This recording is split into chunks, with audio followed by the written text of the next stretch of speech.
नमस्कार मंडळी, hello hi नमस्कार. म्हटलं चला आजचा स्वयंपाक करता करता थोडासा शूट पण करावा आणि सोबत तुमच्यासोबत गप्पाही. बाकीचा स्वयंपाक तर होतच राहील, त्या अगोदर पहिले चिकनला मॅरिनेट करत ठेवू आपल्या फ्रायसाठी, म्हणजे तोपर्यंत व्यवस्थित मुरेल पण आणि मग सगळ्यात शेवटी फ्राय पण करता येईल.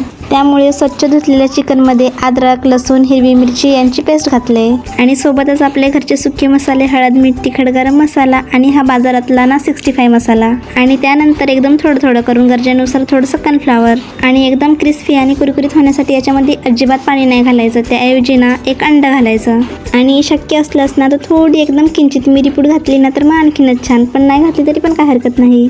आणि आवडीनुसार फूड कलर घालायचा असेल तर घाला किंवा नाही घातलं तरी चालेल. आता जर अशा प्रकारचं 65 बनवायचं असेल ना तर सगळ्यात अगोदर काय करायचं, मॅरिनेट करत ठेवायचं, मग सगळ्या स्वयंपाकाला सुरुवात करायची. आणि मग नंतर घेतलं आहे सुकं चिकन बनवायला. त्यासाठी फक्त एक मोठा कांदा ना एकदम कडकडीत तेलामध्ये कांद्याचीच फोडणी दिली ना. याच्यामध्ये कोणता खडा मसाला, अगदी तेजपान सुद्धा नाही, फक्त ना मला कढीपत्ता घालायला आवडतो. थोडासा कांद्याचा कलर बदलला की हे वाटण, ज्यामध्ये अद्रक, लसूण, हिरवी मिरची, कोथिंबीर, एक मोठा लाल भडक टॅमॅटो आणि थोडंसं खोबरं, सगळं सेमच आहे या वाटणात. फक्त या वाटणात मी कांदा नाही वापरत, म्हणजे वाटणात न वापरता असा तेलातच चिरलेला कांदा परतवते. त्यानंतर तेच आपले सुके गरम मसाले, हळद, मीठ, तिखट, घरचा गरम मसाला आणि कुठल्या तरी बाजारचा चिकन किंवा मटन मसाला. आणि मग नंतर मस्तपैकी परतलेल्या वाटणात थोडंसं पाणी टाकून असं मस्त झणझणीत तरी आणि तेल सुटण्याची वाट बघायची झाकण लावून.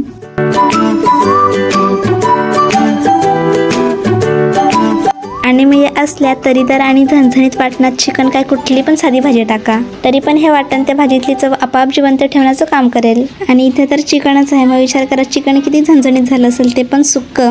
आणि अशा वाटणात चिकन परतताना मी अगोदर गॅस फुल करते आणि भरपूर वेळ असा परतत राहते.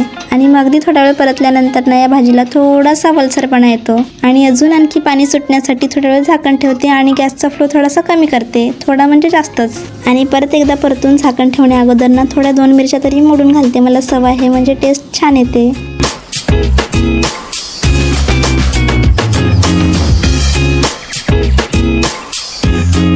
आणि मिरच्याच नाही तर कधी कधी माझ्या मनावर सगळं चेंज करत राहते, म्हणजे कधी कधी टॅमॅटो ही वाटणात न घालता असं वरतून बारीक कट करून टाकते या स्टेजला आल्यावर. कधी मला कोथिंबीर ही वाटणात न घालावीशी वाटत, ती पण मी कधी कधी भरपूर बारीक बारीक चिरून अशी वरतून पेरून देते. आता आपले मसाले वगैरे सगळे रोजचेच राहतात, पण थोडं चेंज केलं ना का थोडंसं चवीत फरक पडतो. आणि बाकी सगळं होता चिकन पण आपलं मॅरिनेट झालेलं, तर चिकन पण फ्राय करून घेऊ. फक्त कढईकडनं थोडंसं दुर्लक्ष करा, कारण ही स्पेशल आमची तळणीची कढई आहे, म्हणजे सगळे तळायचे पदार्थ आम्ही याच्यामध्येच करतो. आणि बाकी सगळ्या कढया आज तर त्या बिझीच आहेत, म्हणजे पदार्थ तळण्यासाठी वेगळी कढई आणि त्यातल्या त्यात नॉनव्हेज पदार्थ तळण्यासाठी वेगळं तेल. आणि जे की ते तेल 1-2 वेळेस यूज करून फेकायलाच होतं, त्याच्यामुळे या तेलाचा आज लास्ट दिवस आहे. उद्यापासून सगळंच बंद, नॉनव्हेज बंद, सगळंच बंद. आणि ही फ्राय आपली एकदम परफेक्ट तळण्यासाठी आणि एकदम कुरकुरीत होण्यासाठी आणि जळायला पण नको, त्यासाठी ना छोटे छोटे पीस करून घ्यायचे. आता फक्त चिकन फ्राय ती तर आपली होतच आहे आणि चिकन कसं झालं ते तुम्हाला शेवटी दाखवते. फक्त चपात्या राहिल्यात आणि जिरा राईस बनवून घ्यायचा आहे.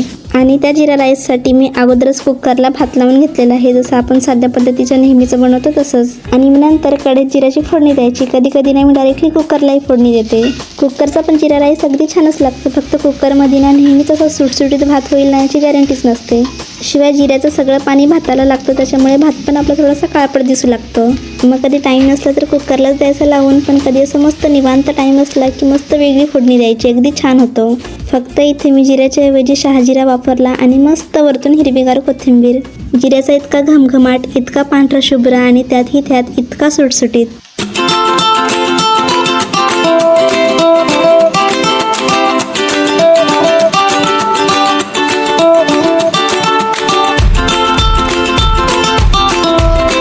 आता इकडे आपली गटारी स्पेशल मस्तपैकी साधी, सिंपल आणि झटपट होणारी थाळीच लावून घेऊ, ज्यामध्ये पहिल्यांदा सुरुवातीला तर येईल आपलं सुक्कं चिकन. आणि आजचा सगळ्यात बेस्ट मेनू म्हणजे ही 65 इतकी क्रिस्पी झालेली ना की खाताना मात्र या फ्रायचा कुरकुरपणा कानाला अगदी स्पष्ट ऐकू येत होता. आणि शेवटी गरमागरम मस्त चपातीसोबत आपला गरमागरम मस्त जिरा राईस, जो की एकदम सुटसुटीत आणि पांढरा शुभ्र आणि त्यात जिऱ्याच्या सुवासाने अगदी न्हावूनच निघालेला. तर आजचं जेवण तुम्हाला कसं वाटलं ते मात्र नक्की कमेंट करून सांगा. आणि thank you so much. Bye bye.